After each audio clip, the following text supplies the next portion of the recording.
بسم اللہ الرحمن الرحیم۔ اگر آپ کو یاد ہو، دوسری قسط میں نے آپ سے ایک شعر شیئر کیا تھا۔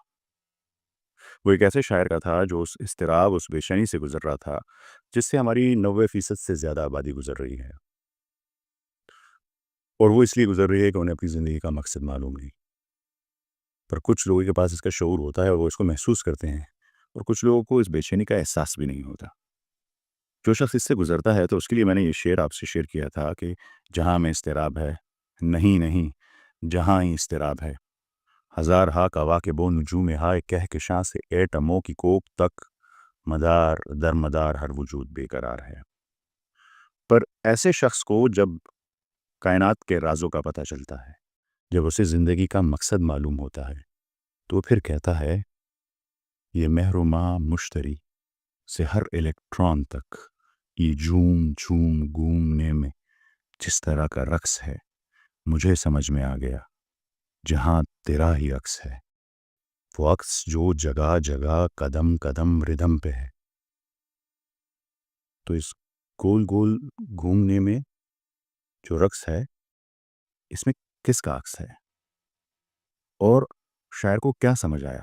اسے کائنات کے کن رازوں کا پتہ چلا اس جھوم جھوم گھومنے سے؟ اس کو سمجھتے ہیں، پر اس کو سمجھنے سے پہلے آپ کو کچھ چیزوں کو سمجھنا ہوگا۔ کیا آپ جانتے ہیں پیلنڈرم کیا ہے؟ پیلنڈرم ایک انگریزی کی اصطلاح ہے جو 1609 میں ایجاد ہوئی۔ یہ ایک ایسا لفظ ہوتا ہے جسے اگر آپ شروع سے پڑھیں یا آخر سے پڑھیں، وہ ایک ہی رہتا ہے۔ جیسے موم انگلش کا ورڈ ہے MOM، اسے آپ سٹارٹ سے پڑھیں یا اسے آخر سے پڑھیں، یہ سیم ہی رہے گا۔ یا ایک اور ورڈ لے لیں، میڈم، میڈم ورڈ MADAM، آپ اسے سٹارٹ سے پڑھیں یا آخر سے پڑھیں، ڈی ہمیشہ درمیان میں رہے گا اور اس کے ارد گرد اے اور ایم رہیں گے، اور وہ ہمیشہ ہی میڈم ورڈز ساؤنڈ کرے گا۔ اسے کہتے ہیں پیلنڈرم۔ پیلنڈرم کو اگر آپ ویژول شیپ میں دیکھیں تو یہ بالکل وہی شیپ بناتا ہے جس کو کیپلر آربیٹل موشن یا کیپلر آربیٹل لا کے کہتا ہے کہ ہمارا سولر سسٹم جیسے دکھتا ہے، کہ درمیان میں سورج ہے اور اس کے ارد گرد یہ تمام ہمارے سیارے گھوم رہے ہیں، جس میں ہماری زمین بھی شامل ہے۔ اسی طرح میڈم کو دیکھ لیں، درمیان میں ڈی ہے اور اے اور ایم اس کے ارد گرد گھوم رہے ہیں۔ تو آربیٹل موشن کو، یا ہمارے سولر سسٹم کے آربیٹل موشن کو، پیلنڈرم ویژولی بہترین طریقے سے ایکسپلین کرتا ہے۔ یہ کیوں ضروری ہے آپ کو تھوڑی دیر میں سمجھ آ جائے گا۔ اس کے بعد جیسے میں نے کیپلر لا کر کہا، وہ کہتا ہے کہ زمین گھوم رہی ہے کس کے گرد؟ سورج کے گرد۔ چاند گھوم رہا ہے کس کے گرد؟ زمین کے گرد۔ چاند زمین کے گرد گھومنے میں 27.2 دن کا ٹائم لگاتا ہے۔ زمین سورج کے گرد گھومنے میں ایک چکر مکمل کرنے میں 365.25 دن کا ٹائم لگاتا ہے۔ 16ویں صدی تک یہ مانا جاتا تھا کہ سورج نہیں گھوم رہا، سورج جو ہے وہ ساکن ہے، ایک جگہ پہ ٹھہرا ہوا ہے۔ پر 16ویں صدی کے بعد یہ معلوم ہوا کہ نہیں، سورج بھی گھوم رہا ہے اور یہ ایک منزل کی طرف بڑھ رہا ہے۔ پھر یہ 2008 میں پتا چلا کہ جو ہماری کہکشاں ہے، ملکی وے گلیکسی، اس کے درمیان میں ایک بہت بڑا بلیک ہول ہے۔ اس بلیک ہول کو سیگیٹیریس اے کہتے ہیں۔ سورج اس بڑے بلیک ہول سیگیٹیریس اے کے گرد گھوم رہا ہے، جیسے ہماری زمین سورج کے گرد گھوم رہی ہے۔ پر فرق یہ ہے کہ ہماری زمین 365 دن میں ایک چکر مکمل کرتی ہے، اور سورج سیگیٹیریس اے کے گرد 230 ملین سالوں میں اپنا ایک چکر کمپلیٹ کر پائے۔ تو یعنی چاند گھوم رہا ہے، سورج گھوم رہا ہے، زمین گھوم رہی ہے اپنے مدار میں، جسے آربیٹل موشن کہتے ہیں۔ اب آپ کو ایک بات پتہ ہونی چاہیے کہ آئنسٹائن نے ایک گریویٹیشنل ویوز کے نام سے ایک کنسپٹ پیش کیا۔ وہ کیا کنسپٹ تھا؟ وہ کنسپٹ یہ تھا کہ یہ تمام سیارے اسپیس ٹائم میں گھوم نہیں رہے بلکہ تیر رہے ہیں، کیونکہ جب یہ اسپیس ٹائم میں چلتے ہیں تو یہ ریپلز بناتے ہیں، ویوز بناتے ہیں۔ یہ ایسے ہی ہے جیسے جب کشتی سمندر میں چلتی ہے تو آپ نے دیکھا ہوگا کہ اس کے ساتھ ویوز بنتی ہیں، ریپلز بنتی ہے۔ اسی طرح آئنسٹائن نے پلانٹس کے موشن کو اسپیس ٹائم میں ایکسپلین کیا۔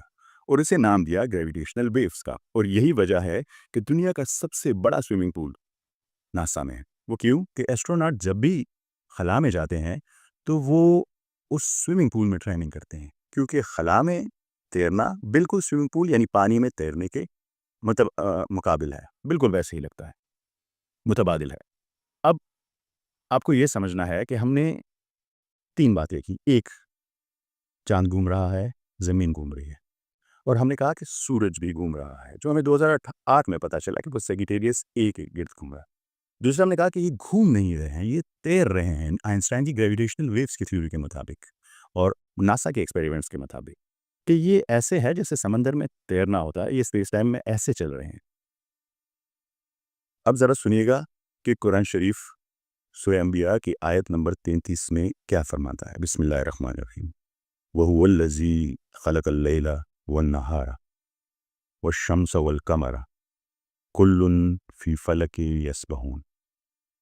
اور وہی ہے جس نے پیدا کیا رات کو اور دن کو اور چاند کو اور سورج کو, اور یہ تمام اپنے اپنے مدار میں تیر رہے ہیں. تو پہلی بات 6 صدی میں کہا کہ چاند گھوم رہا, زمین اپنے مدار میں گھوم رہی ہے, اور یہ بھی کہا کہ سورج بھی گھوم رہا ہے, جو 16ویں صدی تک سائنس کہتی تھی کہ وہ تو ساکن ہے, گھوم ہی نہیں رہا.